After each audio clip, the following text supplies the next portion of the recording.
Viewers, আমি দেখাবো আপনাদের সর্বজনীন কালীবাড়ি বড়ডোংরা সুর। আমার মন যখন ভালো থাকে না তখন আমি মন্দিরেই যাই। আপনারাও মন্দিরে যাবেন, দেখবেন যতই কষ্ট হোক না কেন মনের ভিতর মন্দিরে গেলে আপনাদের মনেও শান্তি আসবে। মন তখনই ভালো হয়ে যায় যখন মায়ের মূর্তি চোখের সামনে ভাসে। আপনাদের মনে যত দুঃখ সবকিছুই মাকে জানাবেন, আর দেখবেন আপনাদেরও মন ভালো হয়ে গেছে।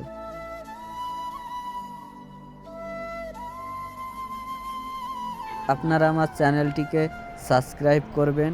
আরও পরবর্তীতে আরও ভালো ভালো ভিডিও নিয়ে আসব, ভালো ভালো মন্দিরের ভিডিও নিয়ে আসব।